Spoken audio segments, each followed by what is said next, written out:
श्री कृष्णाय नमः। श्री गोपीजन वल्लभाय नमः। श्रीमदाचार्य चरण कमलेभ्ये नमः। श्री गुसाई जी परम दयालवे नमः। श्री गुरवे नमः। अपने माथे बिराजता सेव्य स्वरूपाय नमः। सर्व वैष्णवने जय श्री कृष्ण। આપણી યાત્રાના 14 દિવસ પૂરા થઈ ગયા.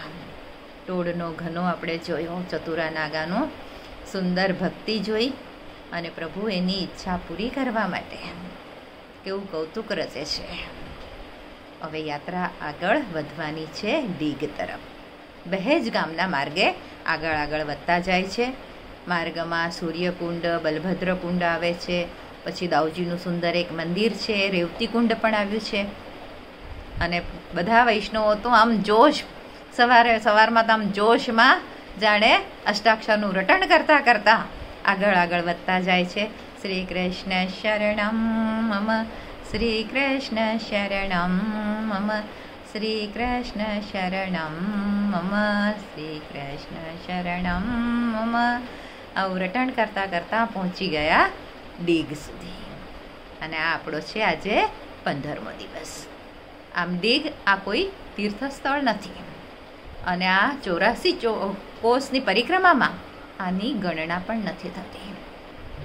પણ આ વચ્ચેનો પ્રવાસ બહુ લાંબો છે. કામવન સુધી પહોંચવાનું છે અને બધા યાત્રાળુઓ થાકી જાય છે. એટલા માટે આ સ્થાન પર એક દિવસનો મુક્કામ કરવામાં આવે છે. ડીગ ગામમાં રાજાનો એક સુંદર મહેલ છે, પ્રાચીન સમયનો.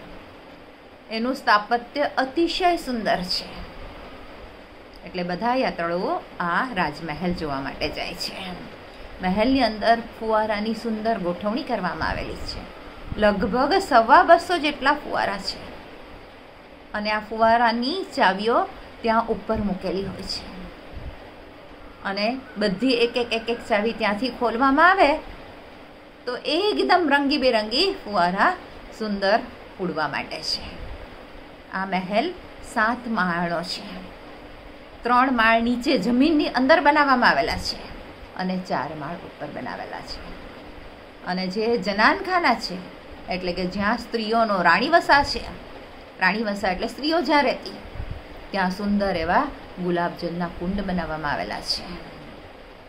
અને ડીગ તરફ જેમ પછી આ મહેલ બધાએ જોઈ લીધો અને પછી ત્યાંથી હજી આગળ જાય છે તો ત્યાં સેવ નામનું એક ગામ આવે છે. અને ત્યાં શ્રી કૃષ્ણના પ્રિય સખા સુદામા અલગ અને સીદામા અલગ, એમનું પરમદરા નામનું એક સ્થાન આવે છે. ત્યાં શ્રીદામાનું મંદિર પણ છે, કૃષ્ણકુંડ છે. બધાએ ત્યાં દર્શન કર્યા, કુંડમાં પાન કર્યું અને નયન બિહારીજીના દર્શન કર્યા. અને ત્યાં જે સરોવર છે એ સરોવરનું નામ નયન સરોવર. એ નયન સરોવરના જળનું પાન કર્યું અને બધા પોતપોતાના સ્થાન પર પાલ પર પાછા આવી ગયા. એટલે ડીગમાં જોવા જેવું આટલું સ્થાન. રાતના સુંદર રાસલીલાનું આયોજન હતું. બધાએ ખૂબ આનંદ માણ્યો અને વિશ્રામ કર્યો. વહેલી સવારે હેલો પડ્યો કે હવે કામવન તરફ આપણને બધાને આગળ જવાનું છે. અને કામવનમાં 3 દિવસનો મુક્કામ હોવાનો છે. એટલે 16મો, 17મો, 18મો આમ 3 દિવસ આપણે આ સ્થાન પર રહેવાનું છે. ડીગથી લગભગ 20 કિલોમીટર અને જતીપુરાથી લગભગ 40 કિલોમીટર દૂર આ કામવન આવેલું છે. તો પહેલે દિવસે કામવનનો જે પહેલા દિવસનો મુક્કામ છે, તો પહેલા દિવસે બધાએ ત્યાંનો થોડોક અલગ અલગ જગ્યાનો સુંદર માહિતી મેળવી. તો પહેલે દિવસે ખબર પડી કે આ કામવન એટલે કે એનું કામા એવી રીતનું નામ હતું અને કામા પરથી કામવન થયું. અને કામવનને આ 84 તીર્થોના રાજા તરીકે ગણવામાં આવે છે. ચાતુર્માસમાં બધા જ તીર્થો આ કામવનમાં રહેવા માટે આવે છે આધિદૈવિક સ્વરૂપમાં. અને એની પણ વાર્તા આપણે પહેલાં જોઈ જ હતી.